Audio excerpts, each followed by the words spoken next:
ରାମଚରିତ ମାନସ ରାମାୟଣର ରଚୟିତା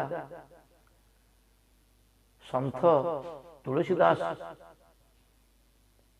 ପ୍ରତ୍ୟେକ ଦିନ ତାଙ୍କର ଶିଷ୍ୟମାନଙ୍କ ସହିତ ପ୍ରଭୁଙ୍କର ନାମ କୀର୍ତ୍ତନ ଏବଂ ପ୍ରଭୁଙ୍କର ଯଶ କୀର୍ତ୍ତନ ଏ ବିଷୟରେ ସବୁ ଆଲୋଚନା କରୁଥାନ୍ତି। ତାଙ୍କ ମନରେ ଦିନେ ଉଦ୍ରେକ ହେଲା ଯେ ରଇଦାସ ତ ଏଇ ପାଖରେ ରହୁଛନ୍ତି, ତାଙ୍କୁ ଟିକେ ଦର୍ଶନ କରିବା ପାଇଁ କି ଯିବା ପାଇଁ ତାଙ୍କ ମନରେ ଏ ଭାବନା ଉଦ୍ରେକ ହୋଇଛି। ତେଣୁ ସନ୍ଥ ତୁଳସୀ ଦାସ ରଇଦାସଙ୍କ ପାଖକୁ ଯିବା ପାଇଁ କି ସେ ତାଙ୍କ ସାଙ୍ଗରେ ଜଣେ ପରିକର ଯେ ତାଙ୍କର ସେବା ଏବଂ ବୋଲହାକ ସବୁ କରୁଥାନ୍ତି, ତାଙ୍କ ନାଁ ହେଲା ଭୀମା। ତାକୁ କହିଛନ୍ତି ଯେ ଆଜି ଆମେ ଟିକେ ରଇଦାସଙ୍କ ଘରକୁ ଯିବା। ଏବଂ ସେତେବେଳେ ରଇଦାସଙ୍କ ଘରକୁ ଯିବା ପାଇଁ ଯାଉଛନ୍ତି, ସେତେବେଳେ ବାଟରେ ତାଙ୍କୁ କିଛି ଲୋକ ବାରଣ କରିଛନ୍ତି ଯେ ଆପଣଙ୍କ ଭଳି ସନ୍ଥ ଶିରୋମଣି ଜଣେ ସାଧାରଣ ଚମାର ଜାତିର ଲୋକ ଯିଏକି ଗୋ ଚର୍ମକୁ କାଟୁଛି, ତାକୁ ଯିବେ ଆପଣ ଦର୍ଶନ କରିବା ପାଇଁ କି ତାଙ୍କୁ ବାରଣ କରିଛନ୍ତି। କିନ୍ତୁ ରଇଦାସଙ୍କ ମନରେ ଭାବନା ଯେତେବେଳେ ଆସିଛି ଯିବା ପାଇଁ, ସେ କହିଛନ୍ତି ଯଦି କେହି ନ ଯିବେ ତାହେଲେ ମୁଁ ନିଜେ ସାଙ୍ଗରେ ଭୀମାକୁ ନେଇ ଟିକେ ଦର୍ଶନ କରି ଆସିବେ। ତାଙ୍କର ଶିଷ୍ୟମାନେ ତାଙ୍କ ସାଙ୍ଗରେ କେହି ଯାଇନାହାନ୍ତି।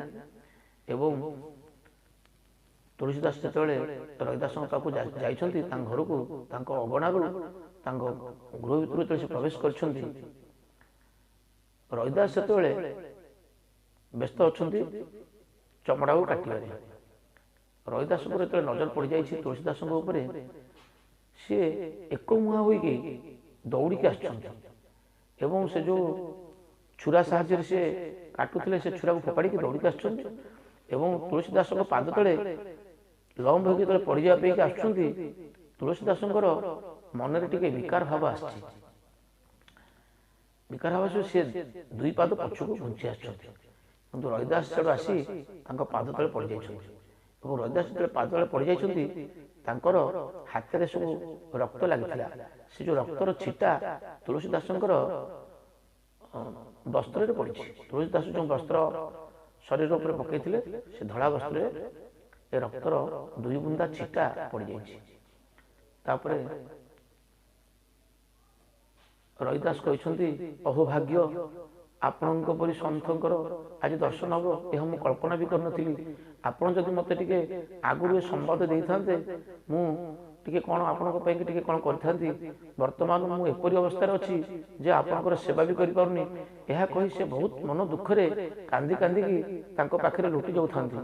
କିନ୍ତୁ ତୁଳସୀ ଦାସ ମନେ ମନେ କହିଲେ, ତୁଳସୀ ଦାସ କହୁଛନ୍ତି ଯେ ହଉ କିଛି ଅସୁବିଧା ନାହିଁ, ଆମେ ଏଇ ରାସ୍ତାରେ ଯାଉଥିଲୁ ଏବଂ ଆପଣଙ୍କୁ ଦର୍ଶନ କରିବା ପାଇଁ ଟିକେ ଇଚ୍ଛା ଥିଲା, ତେଣୁ ଚାଲି ଆସିଲୁ, କିଛି ଚିନ୍ତା କରିବା ଦରକାର ନାହିଁ, ପୁଣି କେତେବେଳେ ସମୟ ମିଳିଲେ ଆମେ ଆସିବୁ। ଏହା କହିଲେ, କିନ୍ତୁ ତାଙ୍କ ମନ ଭିତରେ ଟିକେ ବିକାର ଭାବ ଆସିଗଲା। ଏପରି ଭାବନା ଆସିଲା ପରେ ସେ ସେଠାରୁ ଫେରି ଆସିଛନ୍ତି, ଭୀମାକୁ ନେଇ ସାଙ୍ଗରେ ଫେରି ଆସିଛନ୍ତି। ଫେରି ଆସିଲା ପରେ ସେ ରାସ୍ତାରେ ଦେଖିଛନ୍ତି ଯେ ତାଙ୍କର ଯେଉଁ ବସ୍ତ୍ର ପରିଧାନ କରିଛନ୍ତି, ସେ ବସ୍ତ୍ରରେ ଦୁଇ ଠୋପା ରକ୍ତ ବୁନ୍ଦା ପଡ଼ିଛି। ସେ ସଙ୍ଗେ ସଙ୍ଗେ କ'ଣ କରିଛନ୍ତି ନା ତାଙ୍କର ବସା ଘରକୁ ଆସି ସେ ବସ୍ତ୍ରକୁ ଭୀମାକୁ ଦେଇଛନ୍ତି ଯେ ଭୀମା, ଏଇ ବସ୍ତ୍ରକୁ ନେଇଯାଅ, ତୁମେ ଗଙ୍ଗା ଜଳରେ ଆକୁ ଭଲ କରି ସଫା କରିଦେବ, ଏ ଯେଉଁ ରକ୍ତ ଲାଗିଛି ତାକୁ ଛଡ଼େଇବ। ଆଉ ଆମେ ରଇଦାସଙ୍କ ପାଖକୁ ଯାଇଥିଲେ, ଏ ବିଷୟରେ ତୁମେ କାହାରି ଆଗରେ କୌଣସି ପ୍ରକାର ଆଲୋଚନା କରିବ ନାହିଁ। ଭୀମା ମଧ୍ୟ ତୁଳସୀ ଦାସଙ୍କର କଥାକୁ ଗ୍ରହଣ କରିଛନ୍ତି ଏବଂ ସେ ଗଙ୍ଗା କୂଳକୁ ଯାଇ ଯେତେବେଳେ ବସ୍ତ୍ର ସଫା କରିଛନ୍ତି, ସେ ରକ୍ତ ବୁନ୍ଦା ସେ ବସ୍ତ୍ରକୁ ଛାଡ଼ିଲେ। ନ ଛାଡ଼ିବା ହେତୁ ଭୀମା ତ ମୂର୍ଖ ଲୋକ, ସେ କହିଛନ୍ତି କିପରି ଏହାକୁ ଛଡ଼ାଇବେ। ସେ ମନେ ମନେ ଚିନ୍ତା କରୁଛନ୍ତି, ଯଦି ମୁଁ ଆକୁ ଦାନ୍ତରେ କାମୁଡ଼ିକି ଆକୁ ଟିକେ ଚୋବେଇକି ସଫା କରିଦେବେ ତାହେଲେ ରକ୍ତ ବୋଧେ ଛାଡ଼ିଯିବ। ସେ ଭାବି ସେ ବସ୍ତ୍ରକୁ ସେ ଦାନ୍ତରେ କାମୁଡ଼ିକି ଚୁଚୁମିଛନ୍ତି ଏବଂ ସେ ରକ୍ତ ଯେତେବେଳେ ତାଙ୍କର ଏଇ ଚୋବେଇବା ଦ୍ୱାରା ତାଙ୍କ ଶରୀର ମଧ୍ୟରେ ପ୍ରବେଶ କରିଛି, ତାଙ୍କର ମୁଖ ମାଧ୍ୟମ ଦେଇକି ତାଙ୍କ ଶରୀରରେ ଅସରନ୍ତି ଜ୍ଞାନର ଭାବ ଉଦ୍ରେକ ହେଇଛି ଏବଂ ସେ ପୁରା ମହାଜ୍ଞାନୀ ହେଇଯାଇଛନ୍ତି। ଏବଂ ମହାଜ୍ଞାନୀ ହେଇଗଲା ପରେ ସେ ସମ୍ପୂର୍ଣ୍ଣ ରୂପେ ତୁଳସୀ ଦାସଙ୍କର ଯେଉଁ ପ୍ରବଚନ ଦେଉଥିବେ ସମସ୍ତ ଶ୍ଲୋକ ଗୁଡ଼ିକ ତାଙ୍କର ମନ ମନେ ମୁଖସ୍ଥ ହେଇଯାଉଛି ଏବଂ ସବୁ ତାଙ୍କୁ ଲାଗୁଛି ସତେ ଯେମିତି ତାଙ୍କ ହୃଦୟରେ କୌଣସି ଦିବ୍ୟ ଶକ୍ତି ପ୍ରବେଶ କରିଛି। ଏବଂ ସନ୍ଧ୍ୟା ସମୟରେ ଯେତେବେଳେ ତୁଳସୀ ଦାସ ପ୍ରବଚନ କରିବା ପାଇଁକି ମଞ୍ଚ ଉପରକୁ ଯାଇଛନ୍ତି ଏବଂ ପ୍ରବଚନ କରୁଛନ୍ତି, ସେତେବେଳେ ସେ ଅନ୍ୟ ମନସ୍କ ହେଉଛନ୍ତି ଏବଂ ମନେ ମନେ ତାଙ୍କର ସେ ଭାବନା ଆସିଯାଉଛି ଯେ ମୁଁ ରଇଦାସ ଘରୁ କାହିଁକି ଯାଉଥିଲି ଏବଂ ମୁଁ ତାଙ୍କୁ ସାଧୁ ବୋଲି ଭାବୁଥିଲି ଏବଂ ସେ କ'ଣ ଏହିପରି ହୀନକର୍ମ କରୁଛନ୍ତି।